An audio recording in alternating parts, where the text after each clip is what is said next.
दोस्तों, सुशांत सिंह राजपूत के मामले की जांच चल रही है। कोई नतीजा निकला नहीं है।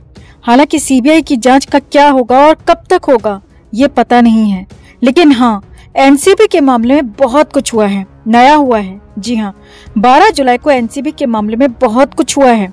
एनसीबी ने कोर्ट में पूरा कच्चा चिट्ठा खोल दिया और बता दिया एक दिन या फिर एक महीने नहीं, बल्कि पूरे 10 महीने तक साजिश हुई, आपराधिक साजिश हुई। सुशांत के खिलाफ काम हुआ और सुशांत को हद दर्जे तक के लिए उकसाया गया और इसमें रिया चक्रवर्ती, शौविक चक्रवर्ती मुख्य आरोपी नजर आ रहे हैं, क्योंकि एनसीबी ने आरोपों का ड्राफ्ट कोर्ट में रख दिया और उसके मुताबिक महाभयानक खुलासे हुए हैं। तो सिलसिलेवार तरीके से आपको बताते हैं कि आखिर सुशांत के साथ क्या हुआ, एनसीबी की जांच में क्या निकला और 10 महीने की साजिश के साथ उकसाने पर एनसीबी ने क्या कहा और किस किस पर चार्ज हैं। 12 जुलाई को क्या हुआ, सब कुछ आपको बताते हैं। आप भी वीडियो को लाइक और शेयर कर अपना प्यार और सपोर्ट दिखाएं और कमेंट में अपनी बात, अपनी राय जरूर रखें। चैनल को सब्सक्राइब कर चैनल के साथ जुड़कर हमारी ताकत बढ़ाएं। तो सुशांत सिंह राजपूत पर अब तक का सबसे बड़ा खुलासा हुआ है। सुशांत को लेकर बहुत बड़ी बात निकली है और ये सब कुछ हुआ है एनसीबी के उस ड्राफ्ट के बाद जो कि आरोपों वाला है। आरोपों का ये ड्राफ्ट एनसीबी ने कोर्ट में दिया है और इसके बाद ही कई बड़े और नए खुलासे हुए हैं। तो सीधे सीधे आपको सिलसिलेवार तरीके से आरोप बताते हैं, खुलासे बताते हैं जो कि एनसीबी ने कोर्ट में किए हैं। तो एनसीबी के मामले में रिया चक्रवर्ती, शौविक चक्रवर्ती, दीपेश सावंत, सैमुअल मिरांडा, सिद्धार्थ पिठानी जैसे कई आरोपी हैं और इनके खिलाफ जो चार्ज हैं, यानी कि जो आरोप हैं, वो आरोप क्यों हैं और उन आरोपों पर इन्हें दोषी माना जाए और सजा दी जाए, उसके लिए एनसीबी ने ये पूरा ड्राफ्ट तैयार किया था और उसी ड्राफ्ट को कोर्ट में पेश किया गया और 12 जुलाई को आरोपों का ये ड्राफ्ट सबके सामने आ गया। एनसीबी के मुताबिक 10 महीने तक सुशांत सिंह राजपूत के खिलाफ साजिश हुई, सुशांत के जीते जी भी और सुशांत के जाने के बाद भी। जी हाँ, एनसीबी के मुताबिक मार्च 2020 से सुशांत के खिलाफ साजिश शुरू हुई थी। जून 2020 में सुशांत को खत्म कर दिया गया और उससे ठीक 3 महीने पहले यानी कि मार्च 2020 में सुशांत के खिलाफ ये बड़ी आपराधिक साजिश शुरू हो गई थी और इस साजिश में रिया चक्रवर्ती भी शामिल थी, शौविक चक्रवर्ती भी शामिल था और ये एनसीबी का कहना है। एनसीबी के मुताबिक साजिश का ये दौर दिसंबर 2020 तक चला। जी हाँ, सुशांत के चले जाने के बाद भी ये साजिश चलती रही, बदस्तूर जारी रही।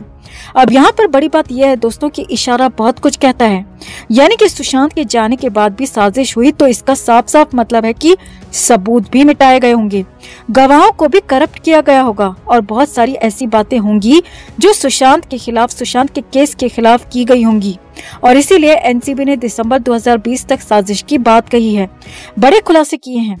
आगे देखिए, एनसीबी के मुताबिक रिया चक्रवर्ती इस केस में भले ही 10वीं आरोपी है, लेकिन मुख्य आरोप रिया चक्रवर्ती और उसके भाई शौविक पर ही है। एनसीबी के मुताबिक रिया ने, उसके भाई ने सुशांत को हद करने के लिए उकसाया। जी हाँ, सुशांत को जबरदस्ती ड्रग देने की बात जो कही जाती थी, जो आरोप लगाए जाते थे, वही बात एनसीबी ने यहाँ पर पुख्ता कर दी और रिया पर सीधे सीधे आरोप है कि उसने सुशांत को जबरदस्ती ड्रग दी। एनसीबी ने साफ कहा है कि हद करने के लिए, सुशांत को लिप्त करने के लिए, आसमान पहुंचाने के लिए सुशांत को उकसाया गया, दबाव बनाया गया और इसमें रिया के साथ शौविक भी शामिल था। आगे देखिए, एनसीबी के मुताबिक रिया ने कई बार सुशांत के लिए ड्रग खरीदी और शौविक तो कई सारे पेडलर्स के सीधे सीधे संपर्क में था, उनसे रेगुलर सामान उठाता था और फिर सुशांत तक सामान पहुंचाता था और इसमें अपनी बहन का भी साथ लेता था। यही नहीं, सुशांत को ये डिलीवरी 2018 से मिल रही थी, यानी कि 2 साल से भी ज्यादा वक्त से सुशांत के साथ जो खेल हो रहा था, इस भाई बहन की जोड़ी इसमें जुटी हुई थी और ये पूरा खुलासा, पूरी बात एनसीबी ने बताई है। और देखिए, एनसीबी के मुताबिक कुल 35 आरोपियों के खिलाफ चार्ज का जो ड्राफ्ट कोर्ट में दिया गया है, उसमें साफ साफ लिखा है कि पूजा सामग्री के नाम पर खरीद फरोख्त की जाती थी और इसके लिए पैसे का इंतजाम कहीं और से नहीं होता था, बल्कि सुशांत सिंह राजपूत के ही बैंक अकाउंट से पैसे का इंतजाम होता था। जी हाँ, ये बहुत बड़ी बात यहाँ पर कही जा रही है। रिया हो, शौविक हो, दीपेश मिरांडा या फिर सिद्धार्थ पिठानी, इन सारे के सारे लोगों के पास सुशांत सिंह राजपूत के बैंक अकाउंट का एक्सेस होगा और तभी तो ये सारे लोग सुशांत के ही अकाउंट से पूजा सामग्री के नाम पर खरीदी जा रही ड्रग का पेमेंट करते थे और यहाँ तक कि सुशांत के जाने के बाद भी कई बार रिया ने पेमेंट की और इसका खुलासा खुद एनसीबी ने किया है कि दिसंबर 2020 तक रिया चक्रवर्ती ने लगातार पेमेंट्स की यानी कि यहाँ पर यह बात भी साफ साफ दिख रही है कि सुशांत सिंह राजपूत को एक घेरे में लिया गया था। एक पूरा जाल, एक पूरा कॉकस उनके चारों तरफ बनाया गया था और इसमें कुछ ही लोगों की एंट्री थी और वो सारे लोग आपस में मिले हुए थे। इन लोगों का ग्रुप था और ये लोग सुशांत को घेर कर सुशांत का इस्तेमाल कर रहे थे। सुशांत के पैसे का, सुशांत के पावर का, सुशांत के बॉलीवुड में संबंधों का इस्तेमाल किया जा रहा था और सारे लोग अपना अपना फायदा कमा रहे थे, जबकि सुशांत को गर्त में धकेला जा रहा था और उसे ड्रगी बनाया जा रहा था, हद करने के लिए उकसाया जा रहा था। और ये सारी बातें एनसीबी ने अपने चार्ज के ड्राफ्ट में कही हैं। आगे देखिए, एनसीबी के मुताबिक इन लोगों ने आपस में मिलकर इस पूरे अपराध को, इस पूरी साजिश को अंजाम दिया और मार्च 2020 से लेकर दिसंबर 2020 तक ये पूरा ग्रुप एक्टिव था और एक दूसरे की मदद भी कर रहा था, साथ में जुड़ा हुआ था और इनमें कड़ी धाराएं लगाई गई हैं ताकि इन्हें सजा मिल सके, क्योंकि ये संगठित अपराध था। संगठित होकर इन लोगों ने सुशांत सिंह राजपूत के खिलाफ साजिश की थी और उसे लती हदी बनाने के लिए मजबूर कर दिया और इसीलिए इन्हें कठोर से कठोर सजा मिले, कड़ी से कड़ी कार्रवाई हो, इसीलिए कड़ी धाराएं भी लगाई गई हैं। अब यहाँ पर बड़ी बात यह है दोस्तों कि सबसे कड़ी और बड़ी धारा एनडीपीएस एक्ट की 27 और 27A की लगाई गई है, जिसमें कम से कम 10 साल की सजा होती है और सजा की लिमिट 20 साल तक भी हो सकती है।